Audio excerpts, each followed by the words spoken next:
Baik, tadi saya memulai kitab Toharo dengan tanda-tanda balik. Kenapa?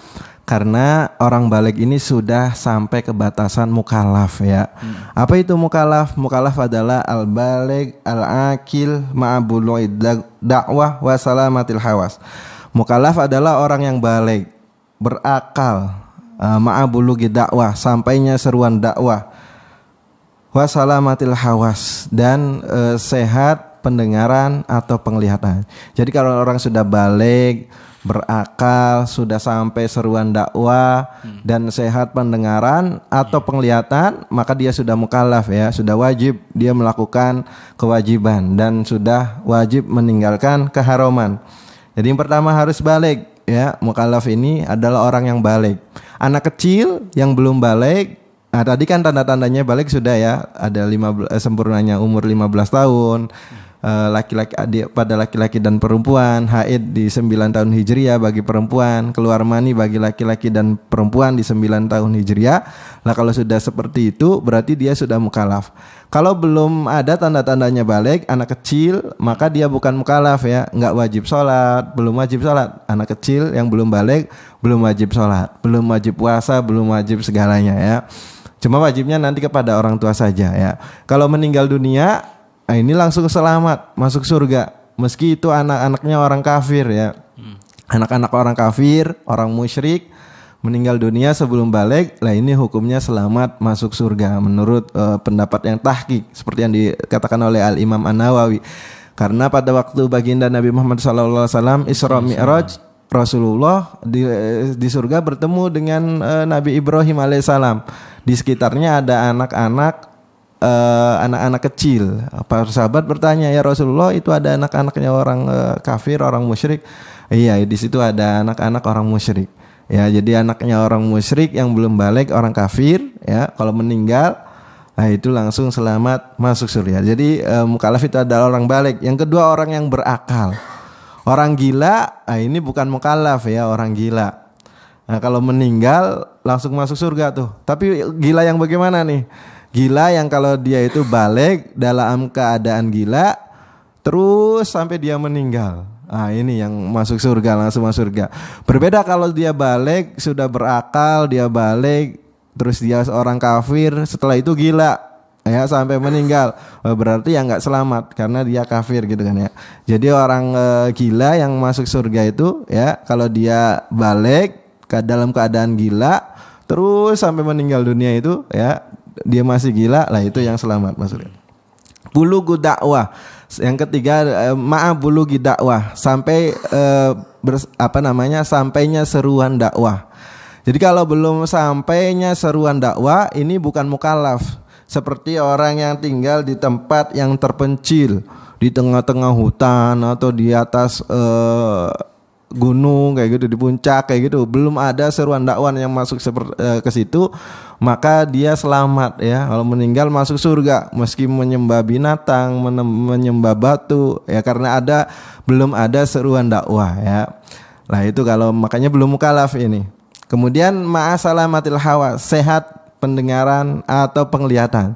Jadi kalau salah satunya saja masih sehat, bisa mendengar saja meskipun tidak melihat, lah ini dia mukallaf karena masih bisa mendengar seruan Islam. Atau buta tuli saja tapi masih bisa melihat. Ah ini masih mukallaf ya, karena masih bisa melihat isyarah ya, pakai bahasa isyarat kan. Tapi kalau dua-duanya enggak sehat, matanya buta, telinganya tuli, lah ini enggak mukallaf ya. Nah di sini yang kita tekankan bahwasanya syaratnya mukallaf adalah sampainya seruan dakwah. Jadi kalau belum sampai seruan dakwah, dia bukan mukallaf. Lah itu seperti itu juga hukumnya ahlul fatrah. Ahlul fatrah itu orang yang hidup di zaman antara dua nabi gitu, yang nabi pertama tidak diutus kepada mereka. Kemudian mereka tidak menemukan nabi yang kedua. Seperti bangsa Arab. Bangsa Arab ini mereka tidak, Nabi Isa alaihissalam ya tidak diutus kepada bangsa Arab. Begitu juga belum menemukan kenabian Nabi Muhammad. Lah ini namanya ahlul fatrah ya. Menurut keyakinan Ahlus Sunnah wal Jamaah bahwasanya ahlul fatrah ini hukumnya selamat dan masuk surga. Nah, di antara ahlul fatrah ini ada kedua orang tuanya baginda Nabi Muhammad SAW ya. Kalau ahli fatrah tadi selamat masuk surga, ya begitu juga kedua orang tua baginda Nabi Muhammad SAW karena termasuk ahli fatrah. Karena ayahanda Nabi meninggal ketika Rasulullah belum diutus menjadi Rasul, begitu juga ibunya ya. Jadi belum menemukan kenabian baginda Nabi Muhammad SAW. Menurut keyakinan ahlu sunnah wal jamaah, kedua orang tua Nabi ini masuk surga dengan dalil-dalil yang banyak ya. Ada dalil yang umum. Dalil yang umum ini ya termasuk ahlul fatrah dan kedua orang tua baginda Nabi Muhammad SAW. Nanti ada dalil yang khusus ya, kita sebutkan dalil-dalil yang umum bahwasanya ahlul fatrah itu menurut keyakinan ahlus sunnah wal jamaah termasuk orang yang selamat dan masuk surga. Di antaranya kedua orang tua baginda Nabi Muhammad SAW. Ini banyak dalilnya ya. Di antaranya wa ma kunna mu'adzibina hatta nab'atsa rasula. Ini firman Allah Subhanahu wa taala, wa ma kunna mu'adzibina. Kami tidak akan menyiksa, kata Allah Subhanahu wa taala, hatta nab'atsa rasulan. Sebelum kami mengutus seorang rasul. Jadi Allah tidak akan menghukum kalau belum diutus, sebelum diutusnya rasul ya. Nggak akan dihukum. Lah ini kan ahlul fatrah belum diutus rasul, berarti tidak akan dihukum. Berarti maknanya adalah selamat gitu kan. Kemudian ayat yang kedua, dzalika an lam yakun rabbuka muhlikal qura bizulmin wa ahluha ghafilun. Dzalika, demikianlah para rasul diutus, an lam yakun rabbuka muhlikal qura, karena Tuhanmu tidak akan membinasakan suatu negeri bizulmin dengan secara zalim, wa ahluha ghafilun, sedang penduduknya dalam keadaan lalai. Karena belum diutus rasul, jadi nggak mungkin dihukum oleh Allah Subhanahu wa taala. Wa ma ahlakna min qaryatin illa laha munzirun. Wa ma ahlakna min qaryatin, kami tidak akan membinasakan suatu negeri illa laha munzirun, kecuali sudah diutus orang yang memberi peringatan ya. Jadi kalau sebelum diutus orang yang memberi peringatan, Allah tidak akan menghukum suatu negeri tersebut. Rusulan, ayat setelahnya, ini ayat keempat, rusulan mubasyirina wa munzirin li'alla yakuna linnasi 'alallahi hujjatun ba'dar rusul wa kana Allahu 'azizan hakiman. Rusulan, rasul-rasul, mubasyirina itu membawa kabar gembira, wa munzirina membawa peringatan, li'alla yakuna linnasi 'alallahi hujjah, agar bagi manusia itu tidak ada alasan ya, ba'dar rusul, setelah diutus utusan. Jadi sebelum diutus utusan, mereka akan berhujah, ya Allah kami tidak tahu. Tapi kalau setelah diutus utusan, mereka sudah tidak bisa berhujah lagi, tidak bisa alasan lagi. Ya, wa kana Allahu azizan hakima. Allah Maha perkasa juga Maha bijaksana. Jadi bahasanya ini ayat-ayat ini menunjukkan bahwasanya Allah tidak akan menghukum suatu kaum sebelum Allah mengutus utusan dan sebagainya ya. Jadi ayat-ayat ini menunjukkan bahwasanya ahlul fatrah ini menurut keyakinan ahlus sunnah wal jamaah bahwasanya ahlul fatrah ini hukumnya selamat dan masuk surga. Yaitu diantaranya tadi ya kan, kedua orang tua baginda Nabi Muhammad SAW. Kemudian ini ada dalil-dalil khusus tentang hukum kedua orang tua Nabi Muhammad SAW, bahwasanya menurut keyakinan kita adalah masuk surga. Seperti yang pertama, firman Allah Subhanahu wa taala, wa taqallubaka fis sajidin. Nah, ini ya, fataqallubaka fis sajidin. Ini ditafsiri sama Sayyidina Abdullah ibn Abbas radhiyallahu anhu, fi asla bil aba'i Adam wa Nuh wa Ibrahim hatta akhrajahu nabiyan. Jadi dipindah-pindah ya, nurnya Nabi Muhammad ini dipindah-pindah dari tulang sulbinya Nabi Adam, Nabi Nuh sampai dikeluarkan menjadi nabi. Semuanya adalah orang-orang yang sujud. Dari ayah-ayahnya Nabi Muhammad ini, dari Nabi Adam sampai Sayyid Abdullah, ini semuanya orang yang sujud. Berarti orang yang sujud kan orang Islam, bukan orang kafir ya.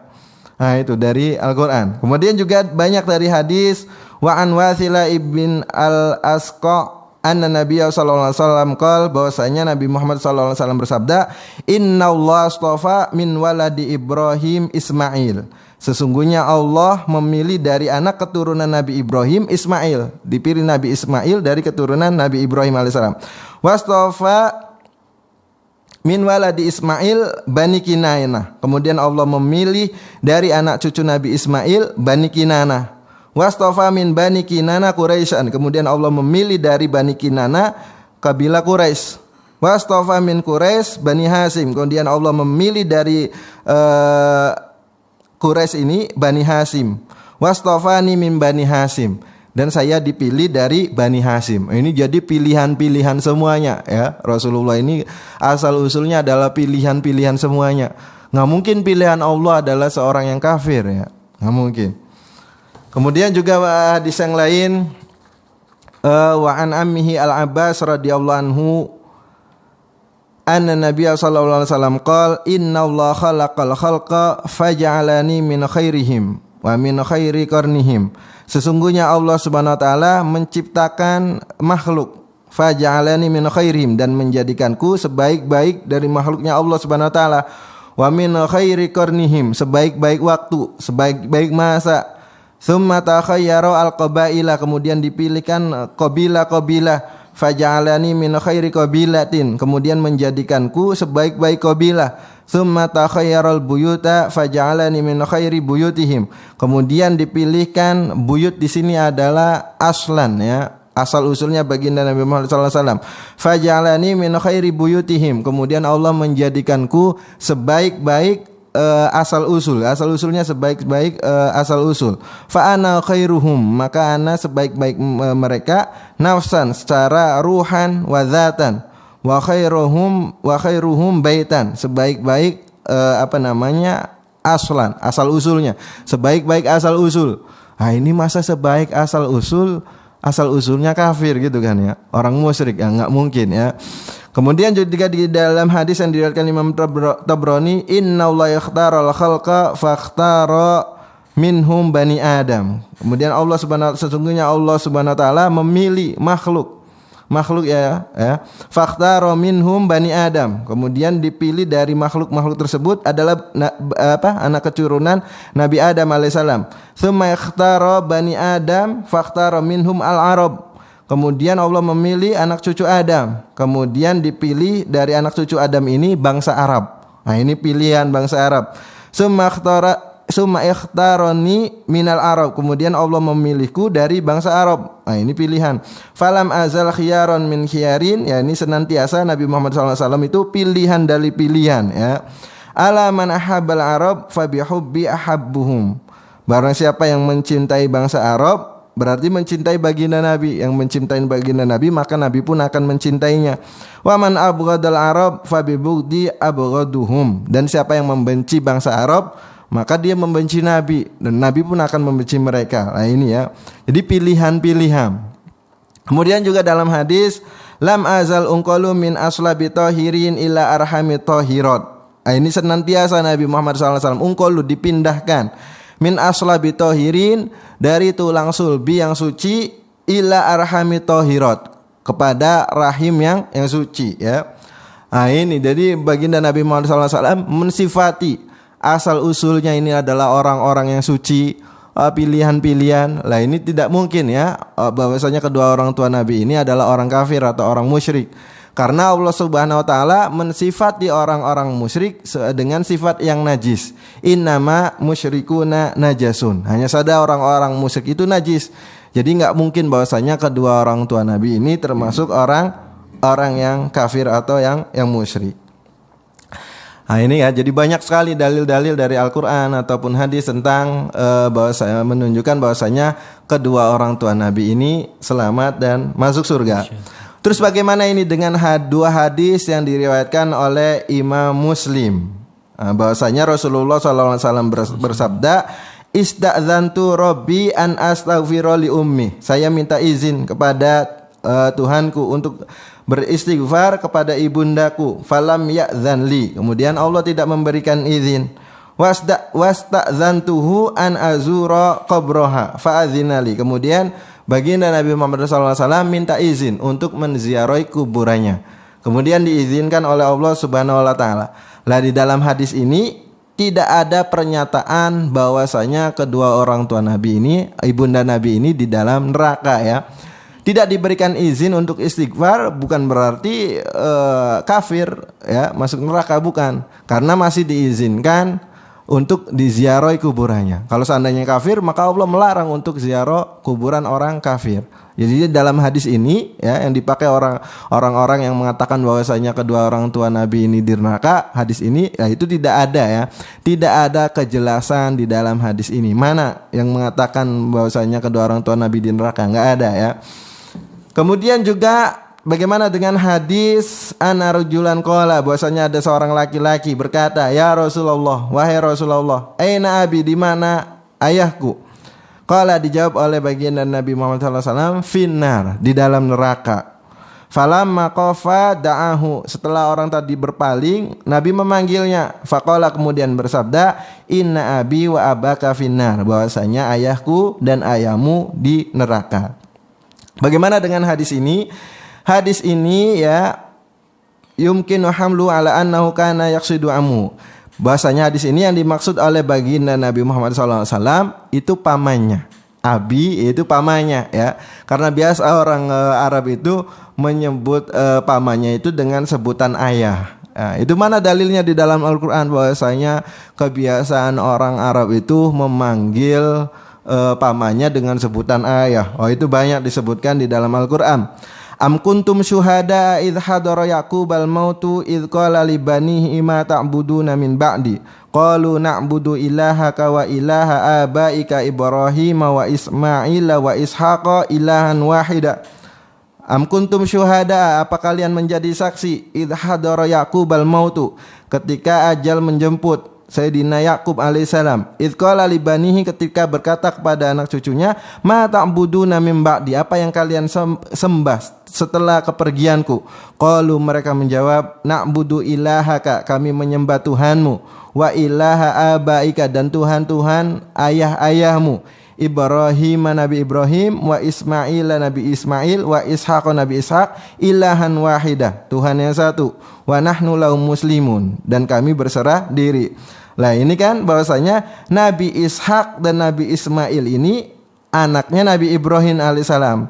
Lah Nabi Yakub anaknya Nabi Ishaq, berarti Nabi Ismail ini pamannya Nabi Yakub, tapi disebutkan sebagai ayah juga di dalam Al-Quran ya. Jadi orang Arab itu sudah biasa sampai sekarang. Ini saya mengatakan bahwasanya orang sekarang itu sampai sekarang manggil pamannya itu dengan sebutan ayah, gitu kan. Kemudian juga disebutkan wa idh qala Ibrahimu li abihi Azar, ketika Nabi Ibrahim berkata pada ayahnya Azar. Lah ini Azar ini bukan ayahnya Nabi Ibrahim ya. Bahasanya Azar ini pamannya Nabi Ibrahim. Adapun ayahnya Nabi Ibrahim namanya Taruh atau Taruh itu ya. Terus bagaimana ini cara membedakan antara ini yang dimaksud ayah atau paman kalau disebut ab gitu kan ya. Lah Imam Asy'arawi rahimahullah taala menjelaskan bahwasanya kalau disebutkan nama berarti itu yang dimaksud adalah pamannya. Hal abuka Ibrahim maujud, apakah ayahmu Ibrahim ada? Ini berarti yang disebut pamannya, yang dimaksud adalah pamannya. Tapi kalau hal abuka maujud, apakah ayahmu ada? Tidak disebutkan nama, berarti ini yang dimaksud adalah ayahnya ya. Jadi orang Arab sudah biasa menyebut pamannya itu dengan sebutan ayah ya. Ya seperti itu. Jadi hadis-hadis seperti itu karena bertentangan ini ya. Antara ayat-ayat, dalil-dalil yang satu dengan yang lain bertentangan. Antara wa ma kunna mu'adzibina hatta nab'atsa rasula, bahwasanya Allah tidak akan menghukum sebelum diutus utusan.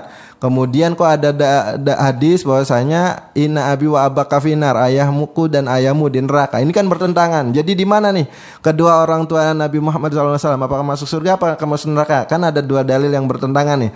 Yang pertama maka ditafsirin. Tadi hadis abi wa abaka finar, ayahku dan ayahmu di neraka, ditafsirin bahwasanya ayah di sini bukan ayahnya baginda Nabi Muhammad SAW, tapi pamannya, yaitu Abu Lahab ya, tabat yada Abi Lahab yang sudah masuk neraka. Yang dimaksud adalah pamannya.